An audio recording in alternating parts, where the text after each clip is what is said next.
A warm greeting to all of you. Welcome to Rise Up, a channel sharing knowledge for comprehensive self-development through great books. In this part, I would like to share with you the core content and interpretation of the book, When the Body Says No, by Gabor Maté. Exploring the Stress Disease Connection by Dr. Gabor Maté is a fascinating book that examines the links between stress, emotions, and physical health.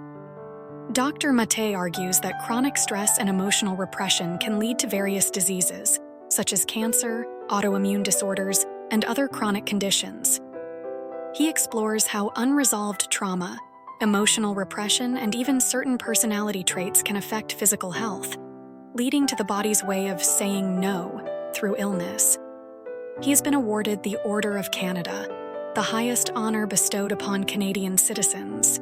His research on various fields such as chronic illness, attention deficit, the impact of psychological trauma, the relationship between parents and children, etc., has received numerous awards and has helped millions of people improve their physical and mental health. Read this book to understand that one of life's lessons is to find a way to reconcile with your own body in order to maintain good health for the rest of your life. Now, let's listen to the sharing of today's content.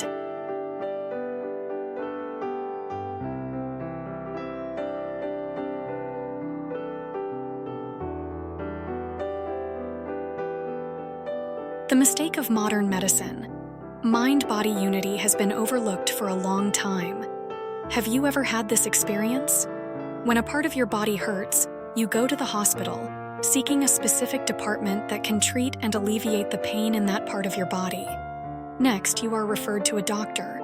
The doctor will ask you where you are hurting, what symptoms your body is experiencing, and everything is assessed based on your physical structure.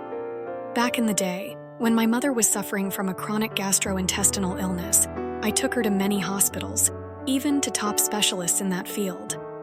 All the doctors only prescribed medication for her to take day after day, but her condition didn't improve much.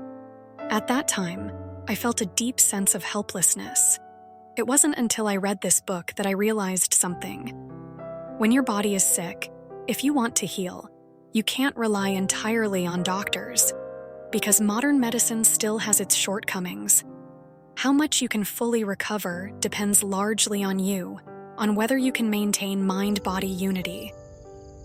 So, what is modern medicine missing? Modern medicine emphasizes the principle of dualism. What is dualism?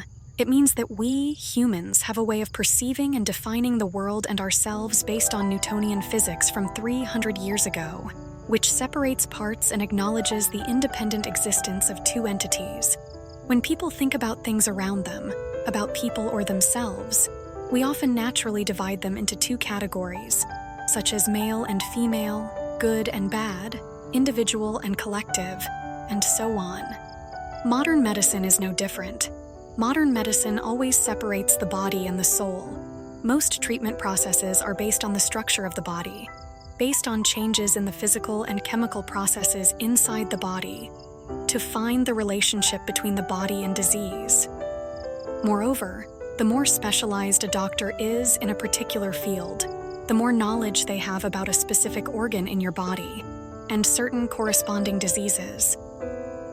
The advantage of this is that, based on the division of complex body functions, the doctor can immediately provide appropriate treatment, which can help you relieve pain quickly.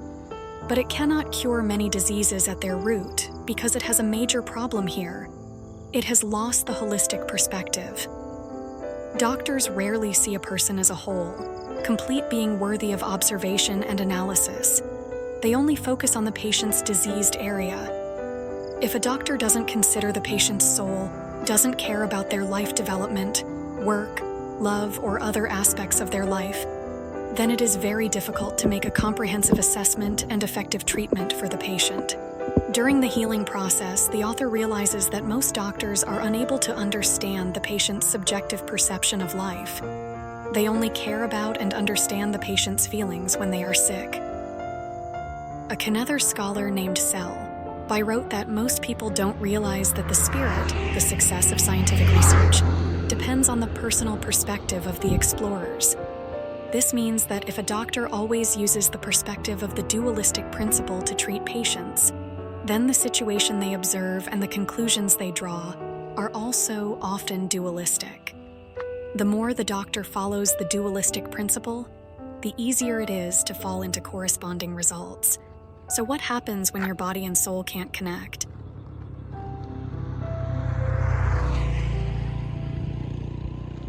The author's discovery of the unity of mind and body plays a key role in healing, starting with a patient named Mary. Mary, 40 years old, small in stature, gentle in character, and a mother of 3. Mary is very friendly with everyone, her friends. Every time I think of her, I feel warm. One day, she suffered a minor injury that seemed insignificant, but it nearly took her entire life. She pricked her finger with a needle, but the minor wound didn't heal for months. This condition in the medical field is called, when affected by low temperatures or psychological pressure from the environment, the small muscles supplying blood to the finger contract, causing narrowing and blood loss at the extremity of the limb, leading to the formation of black pus. To treat the black pus, Mary had to be hospitalized several times over a year, undergoing surgery. Then, because the pain was so excruciating, she was forced to ask for the finger to be amputated. But the amputation didn't stop the situation from worsening. Eventually, even the strongest anesthetic doses couldn't reduce her pain anymore. Mary was later diagnosed with scleroderma, a type of autoimmune disease in which the autoimmune system attacks the body's internal organs, damaging organs such as joints and internal organs. So what is the cause of the internal war in her body? Initially, the doctor couldn't find a specific cause, so he could only prescribe anti-inflammatory and pain medications for her, perform surgeries to remove the black pus, improve blood circulation, and then use some physical therapy to try to prevent Mary from losing her ability to move. But none of this could stop the situation from deteriorating. One day, a strong sense suddenly flashed in the author's mind. He thought that Mary was suffering, that maybe she needed to be heard. He went to Mary, faced her, and asked sincerely, "Can you tell me your story?" On the middle-aged woman's face, a look of astonishment appeared, as if no one had ever spoken to her like that. But she slowly started to tell her experiences. She had been abandoned by her biological parents as a child, and after going through many different foster families, she was abused and neglected. In her mind, she always had an image from her childhood. She was the 7-year-old eldest daughter in the upstairs rooms. She was holding her younger sister in her arms. And below, the drunken foster father who was in a rage, constantly beating the 2 sisters. When asked if she was scared, if she had ever told anyone about these terrible experiences, she sadly replied, "I'm the oldest. If I'm scared, who will protect everyone?" I just had to swallow all my emotions and not tell anyone. All these years, Mary had always pretended to forget that experience. She never shared these feelings with anyone, not even her husband of 25 years, not even with herself. She felt she had to be responsible, first for her sister, then for her husband and children. Therefore, even as her condition worsened, she couldn't really focus on herself. So Mary's terrible illness actually came from an invisible pressure that was imprisoned in her for a long time. So when the mind and body cannot merge, we are unable to face our own pressures, and we don't know how to refuse things that continue to cause stress and suffering for ourselves. The author realizes that Mary's body is doing what her soul can't do. That is, when long-term emotional pressure cannot be relieved, to a certain extent, the body will speak up, reflecting itself in the form of illness, and at the same time, causing the continuous development of other diseases. And in reality, many of us are like Mary, hiding our pressure for others. So as not to worry those around us, we have swallowed our own pain. But, in reality, looking deep inside, it's because you have a fear, an expectation, and you have to hide your suffering to protect yourself. And this is how we turn pressure into disease. The author has continued to delve into research and provide scientific explanations from a physiological perspective. First of all, pressure is a complex chain of physical and chemical reactions that humans create when facing intense emotional stimulation. From a physiological perspective, emotions are the release of neurochemicals and hormones in the human body. These substances in turn affect the function of the body's organs, affect the stimulation of the immune system, overall body circulation, and many other factors. Some people say that they have adapted to the pressure of life and they don't feel anything anymore. But in reality, this is also an unhealthy state. In ancient times, humans would have faced a dangerous natural environment. Therefore, humans developed a fight-or-flight response mechanism to ensure survival. In modern times, we humans no longer have to face a dangerous natural environment as we did before. Nowadays, being provided with food has become too easy and convenient, so besides being provided with food every day, humans continue to need something else, and that is love. When someone has to live in an environment lacking love, without harmony, under pressure, under threat, then at this point, the threat to human survival also occurs similar to ancient times, so the fight-or-flight response mechanism will be activated. When living for a long time in a pressurized environment, like animals caged and unable to escape, humans become numb to their emotional state, unaware of what their bodies are going through. At this point, pressure starts to penetrate into that person's physiological health, and their soul has ceased to feel. Most of the time, pressure is usually hidden and prolonged during our slow process of growing up. It accumulates gradually, and the body has developed unconscious psychological coping mechanisms. This leads to us being more susceptible to illness. When the author made this observation, experts on rheumatoid arthritis in the medical academic community criticized him, saying that he was an inexperienced family doctor. But the author was not discouraged by this. Instead, he continued to research more deeply. In reality, the author is not the first to discover that mind-body unity is crucial to a person's health. As early as 1892, a doctor had raised the issue that diseases such as rheumatoid arthritis and dermatomyositis are stress disorders closely related to the person's inner mental state. But modern medicine continues to ignore this. Over time, doctors today are losing the ability to listen to their patients or build good relationships with them. Almost the entire treatment process depends on measurements using technical equipment, advanced diagnostic techniques, and scientific treatment strategies. Fortunately, many colleagues support Dr. Maté's research, and after him, more and more research has been done to prove this. So, with a clearer understanding of the status quo and the shortcomings of modern medicine, what should you do when your body is sick? The most important thing this book wants to tell you is that your body is trying to communicate with you about your own soul using disease. Because the body and the soul are one, if the soul has a problem, the body will know. You may not realize what is destroying your body, or you may not be able to say what is deep down in your heart. Who is your inner self hiding from? At this point, the body will send a warning signal on your behalf. Therefore, you need to cherish the unity of mind and body, listen to your body, and find ways to heal your own soul. If you get sick, besides combining it with the support of modern medicine, the best way for you to heal yourself is to take care of your soul. Face your inner self and find yourself again. So, what is the self-healing method? In this regard, the author provides us with 7 steps. I have summarized and optimized them into 4 specific steps that are suitable for real-world situations. And they are as follows. 1. Realize and accept that your mind and body are not united. There is a question that people still wonder about. Is pressure divided into good and bad? In life, we are almost always under pressure. Many people often say, "I have so much pressure." But do we really differentiate and fully recognize all the pressure in life? In the thinking of many people, pressure is always normal and beneficial. Life needs to be pressured, because pressure seems to be able to awaken responsibility and inner energy, helping you move forward. For example, the author has a patient named Ellen. He is truly a perfect employee, working 7 days a week, 11 hours a day, never complaining, never refusing, very enthusiastic, always helping others at work. For Alan, the pressure from work is a positive pressure because helping those around him makes him feel like he is fulfilling his personal value.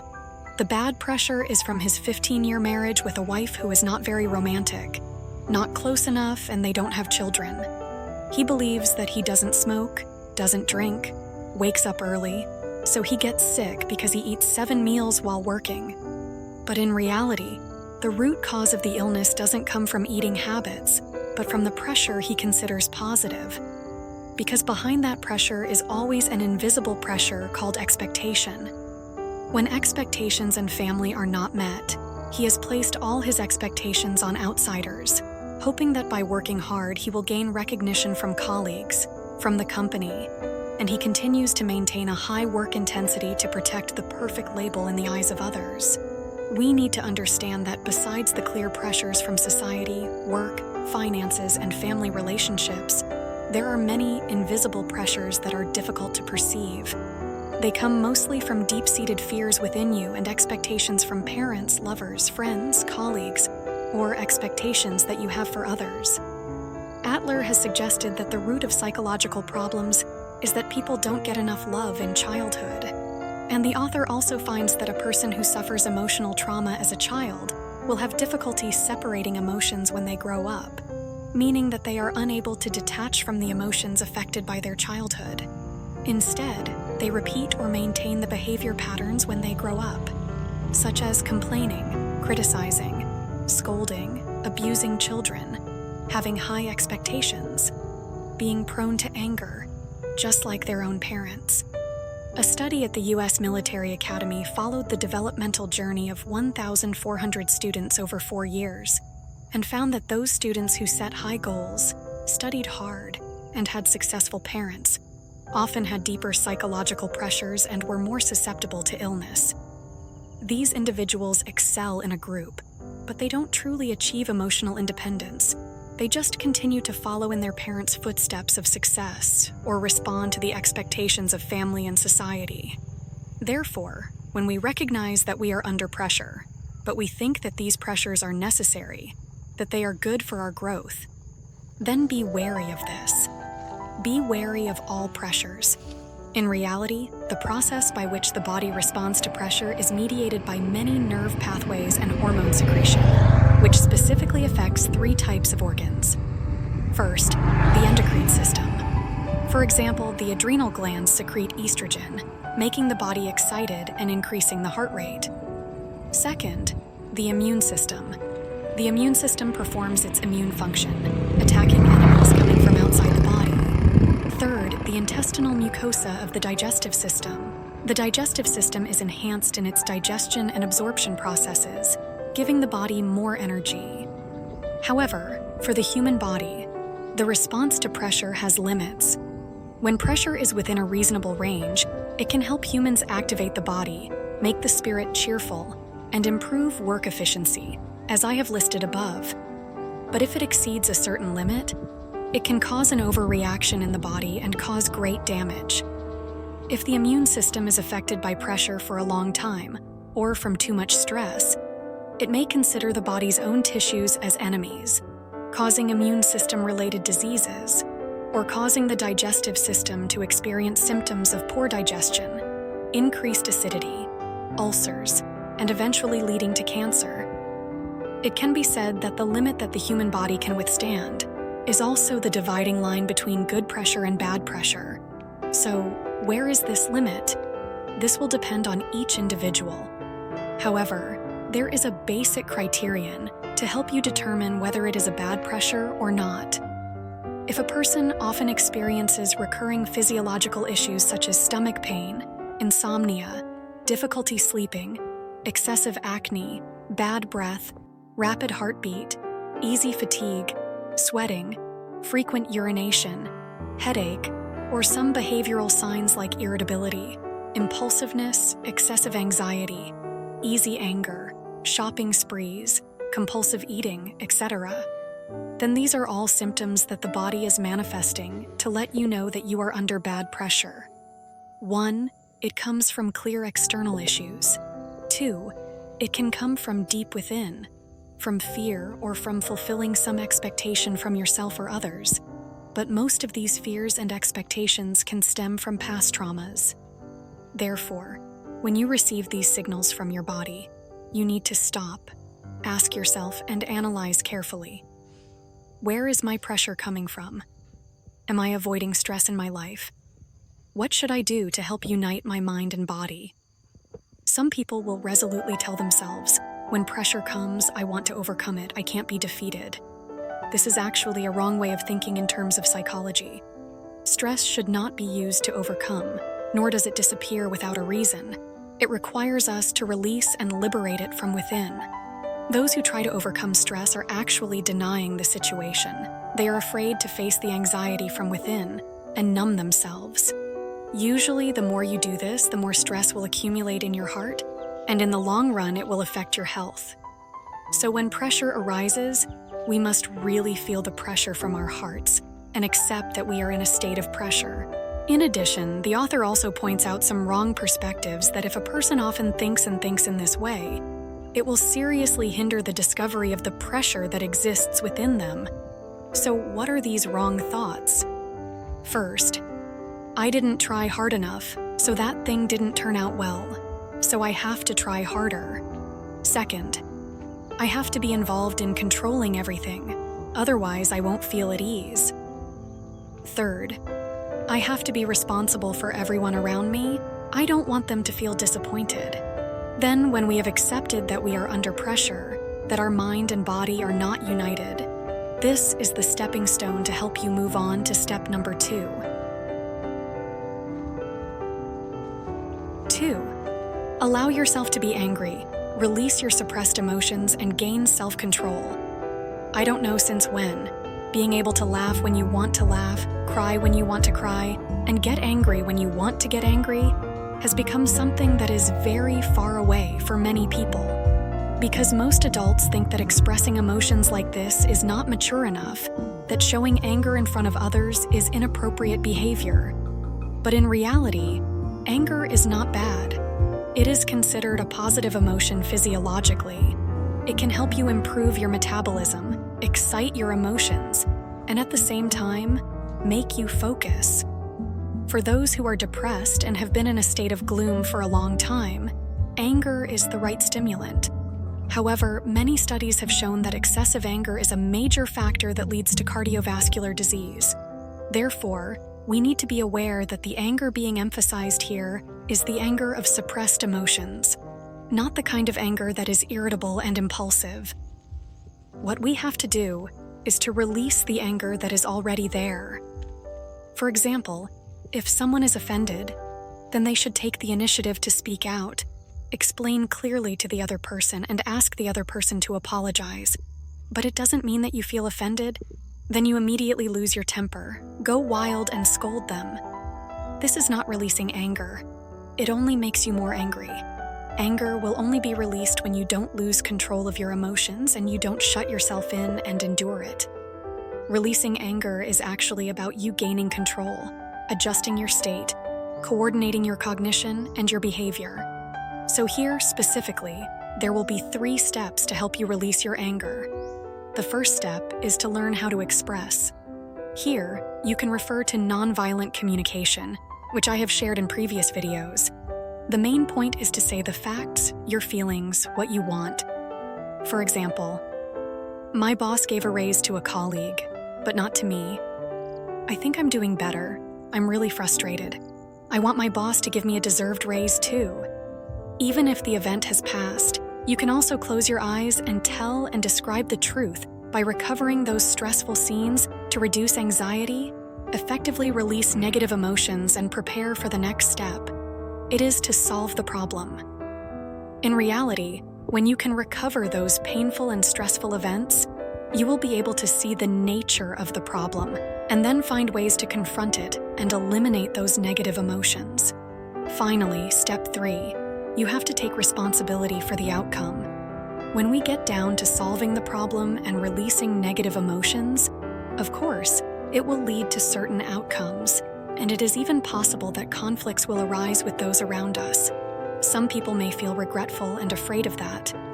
However, Dr. Martin has reminded us that compared to suppressing and closing off emotions, letting them out is still a better choice for our bodies and minds. So once you can acknowledge yourself, express those emotions from stress and pressure to truly gain self-control, the next point for healing is 3. Find true connection.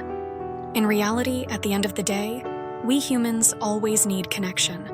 Connection is a person's connection to the world. It is the emotional thread that connects us to our families, loved ones, friends, and those around us. But many people feel that when they suppress their emotions, that's when they lose this connection. Some people start to become isolated, as if wanting to close their hearts, not communicating with others, just wanting to be alone, locking their doors and spending the rest of their lives entertaining themselves. Some people gradually forget about themselves. All their joys and sorrows, their likes and dislikes are set based on others. They have something in their hearts, then they have to find someone to talk to. Both of these situations are really manifestations of emotional loss, because when someone suppresses their heart, they are also likely to lose their ability to perceive the emotions of others, and they will feel emotionally isolated. In these circumstances, people can only choose to shut themselves off and stop interacting with others, or they will continue to demand others, hoping to continuously receive emotional support. All of this is a lack of true connection. True connection doesn't depend on others. It comes from one's own emotions, as well as connecting with others independently. Therefore, we have to learn to adjust, rebuild connection with our family, loved ones, and friends. Listen to your heart and ask yourself, how do I see those around me, and how do I feel about them? How can I seek support from them? When you look back on these feelings, you will truly find connection. 4. Finally, a very important step is to affirm that you are on the path of self-healing. Why do you have to find a way to heal your mind and body? Because your body is speaking up, it's sick. So, it's time for you to declare who you are to yourself and the world, to affirm your existence. The reason for doing so is that many people, especially when they are sick, always feel a sense of futility, thinking that when they are sick, they not only can't do anything, but they also drag their entire family down, making the members of their family change their lives. At this point, you will deny and abandon yourself.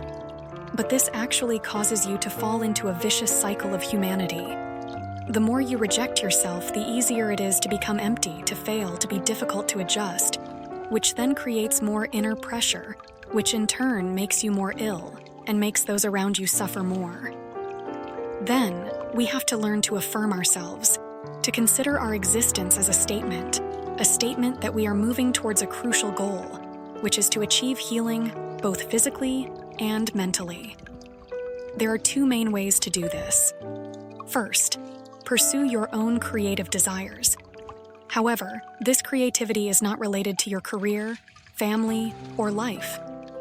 For example, when the author got sick, he considered writing as a creative desire. This hobby has nothing to do with his profession, but he feels very comfortable writing and feels like he is being creative. This is a kind of embodiment of vitality. And of course, many people consider hobbies like painting, cooking, gardening, knitting, crafting, or photography to be ways to further release stress. Another way is to think about your connection to life. Think about how much our heads hurt. Can we feel our connection to the world, those around us, and the things within our reach? Look back at yourself, introspect every detail, reflect on our connection to life. This is also a very effective way for you to heal. And when we face difficulties, we can think more about how to solve the current problem. In this situation, people realize that pain, sadness, no matter how much, is only temporary. It will eventually pass. Looking ahead is the normal state of life. So that's the most important things about this book. What is your body saying? Listen to it. My dear friends, after so many videos about different books, you'll see that I'm trying to tell you about 2 very important words in your life, about the body. You need to balance. And about the soul. It should achieve unity. Balance your diet and nutrition. Balance your sleep. exercise, closeness to nature, exposure to sunlight. This is the best way to treat your body. As for unity, I really hope you can learn to be unified both inside and out, to live authentically with yourself, to eliminate all inner conflict. And now we need to have one more unity, which is to ensure the complete unity of body and mind. You will find that self-healing turns out to be learning how to relieve stress, to be self-disciplined, to learn to say no, to reject external pressures by mastering your psychology, and to no longer be the obedient person who only knows how to silently shut themselves off or go crazy and get angry. Face your own inner self, find out who you are, why you have these stresses, or what diseases are trying to tell you. If you dare to make the choice and act on it, your body will naturally not get sick. I hope we can all cherish this unity of body and mind. Thank you for listening. If you find this video helpful, please share it with those who need it. Don't forget to leave your thoughts in the comments below, support me with a like, press the subscribe button, and turn on notifications to watch my newest videos every week. Once again, thank you, and I'll see you in the next videos.